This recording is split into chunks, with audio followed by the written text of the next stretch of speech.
Phone tapping కేసులో ప్రధాన నిందితుడైన ఇద్దరికి రెడ్ కార్నర్ నోటీసులు జారీ చేసేందుకు అంతా సెట్ అయింది. ఎస్ఐబి మాజీ ఓఎస్డీ ప్రభాకర్ రావుతో పాటు మరో ప్రైవేటు వ్యక్తికి Nampally court non bailable warrant జారీ చేసింది.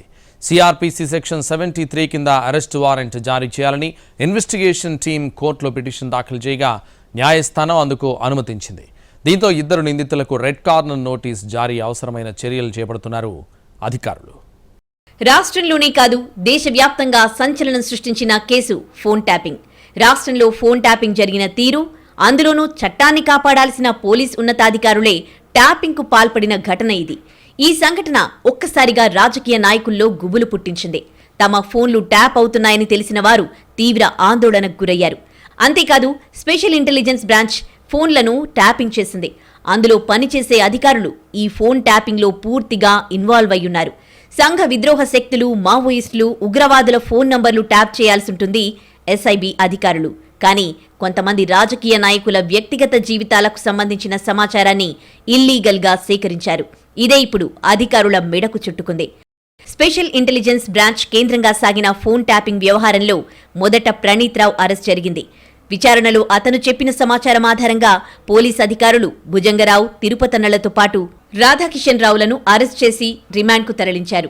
కాగా ఈ కేసులో ప్రధాన నిందితుడిగా ఎస్ఐబి చీఫ్ ప్రభాకర్ రావును పేర్కొన్నారు. అతని ఆదేశాల మేరకే ఫోన్లను ట్యాపింగ్ చేసినట్లు దర్యాప్తు అధికారులు గుర్తించారు. ఈ కేసులో A1గా ఉన్న ప్రభాకర్ రావు మాత్రం ఇప్పటి వరకు దర్యాప్తు అధికారులకు మాత్రం అందుబాటులోకి రాలేదు. ఏప్రిల్ 29న ప్రభాకర్ రావు పేరును ఫోన్ ట్యాపింగ్ కేసులో నిందితుడిగా చేర్చారు.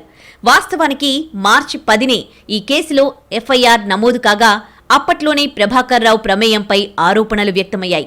సరిగ్గా అదే సమయంలో ప్రభాకర్ రావు అమెరికాకు వెళ్లిపోయాడు. కేసులో ప్రధాన నిందితుడిగా ఉన్న ప్రభాకర్ రావు ఇప్పటి వరకు పోలీసుల విచారణకు రాకపోవడంతో కోర్టును ఆశ్రయించారు పోలీసులు. ఏదైనా కేసులో ప్రధాన నిందితుడిగా ఉండి పోలీసులకు చిక్కకుండా విదేశాల్లో నక్కిన వారిని స్వదేశానికి రప్పించేందుకు కోర్టులో సెక్షన్ 73 కింద నాన్ బెయిలబుల్ అరెస్ట్ వారెంట్ జారీ చేసేందుకు దర్యాప్తు అధికారులు పిటిషన్ దాఖలు చేస్తారు. ఇదే క్రమంలో ఫోన్ ట్యాపింగ్ కేసులోనూ ప్రభాకర్ రావు ఇప్పటివరకు దర్యాప్తు అధికారుల ముందు విచారణకు రాకపోగా విదేశాల్లో ఉన్నట్లు గుర్తించారు. అమెరికాలో ప్రభాకర్ రావు ఉన్నట్లు ఆధారాలను దర్యాప్తు అధికారులు సేకరించారు.